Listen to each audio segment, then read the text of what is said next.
Je me pose une question existentielle. Pourquoi? On s'en branle de tes questions, commence ta vidéo. Bonjour, c'est Arnaud, hypnotiseur riche en oligo-éléments. Aujourd'hui, ce sont les domaines d'application de l'hypnose dont nous allons parler. Car oui, l'hypnose, ça ne sert pas qu'à coller des pieds par terre et à faire oublier des prénoms. L'hypnose, ça peut aider, ça peut assister, ça peut soigner, ça peut amuser, ça peut faire plein de choses en et. Donc abordons le merveilleux éventail des applications de l'hypnose. Chorégraphie pas du tout signée Kamel Wally. On va diviser cet éventail en 5, comme les 5 doigts de la main, les 5 sens, ou comme le numéro atomique du bord, isolé en 1808 par Sir Humphrey Davy et Gay-Lussac, et dont nous allons plus du tout parler dans cette vidéo, car ce n'est pas le sujet. Alors, il y a beaucoup à dire sur chaque application, mais je vais essayer d'être le plus synthétique et le plus complet possible.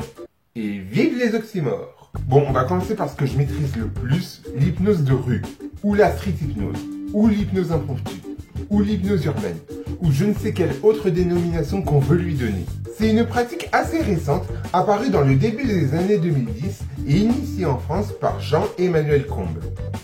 Elle est pour toi celle-là. Et le principe est super simple, c'est de proposer aux gens dans la rue des séances d'hypnose gratuites. Le principal objectif de l'hypnose de rue, c'est de rendre l'hypnose accessible au plus grand nombre en ayant une démarche pédagogique sur ce qu'est l'hypnose. Et si on peut le faire de manière ludique, on ne s'en prive pas, parce que c'est en prenant du plaisir que le message passe le mieux. Mais ça, c'est que mon avis. Ensuite, on a l'hypnose de spectacle. Bon, là, je vais pas vous faire un dessin, Bon, ok, je vais vous faire un dessin. Voilà! Tremblez, graphistes de Twitter! Bon, là, c'est l'hypnotiseur avec sa cravate. Là, ce sont ses volontaires qui prennent du plaisir. Et là, c'est le public qui se marre. Et lui, il a eu une dure journée de travail. Bon, ok, l'hypnose se forge une méga réputation de Superman du cerveau. Ça n'a pas vocation à faire changer le regard des gens sur l'hypnose. C'est plus pour du divertissement. Mais si c'est fait avec éthique, moi je dis banco. Et gardez le mot éthique en tête. Dès qu'on va se revoir, on va beaucoup en parler. Bon, maintenant on va passer de l'hypnose qui divertit à l'hypnose qui aide.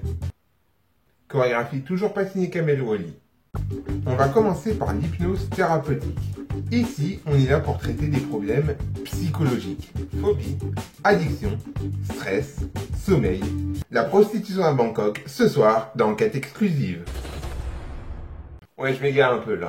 Accompagné d'un thérapeute, on parle, puis c'est lui qui parle et qui vous aide à trouver des solutions inconscientes pour que vos problèmes s'atténuent, diminuent, pour que ça aille mieux en gros.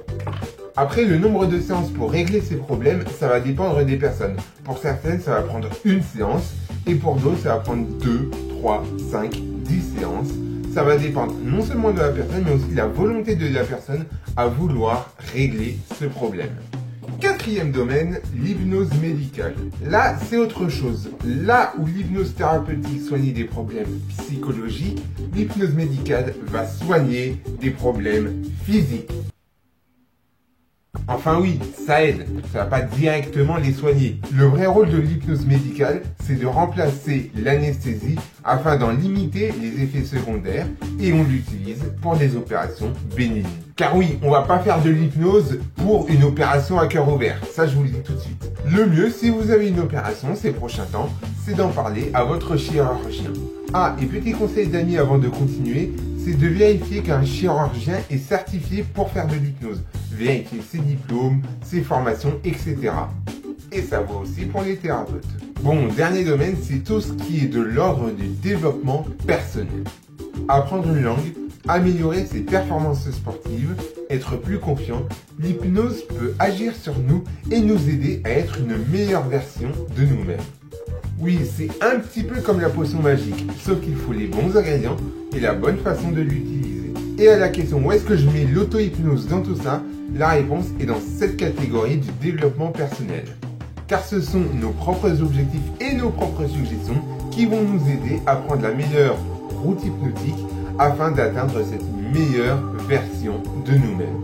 Voilà, maintenant j'espère que vous en savez plus sur tout ce que l'on peut faire avec l'hypnose. Bon, après ce n'est qu'un survol de chaque domaine, mais j'espère que ça vous aura donné envie d'aller en explorer un maximum. Comme toujours, vous pouvez vous abonner en cliquant ici Et vous pouvez retrouver deux de mes dernières vidéos. Ici, c'est ma dernière séance d'hypnose et ici, je vous explique comment se déroule une séance d'hypnose dans la rue.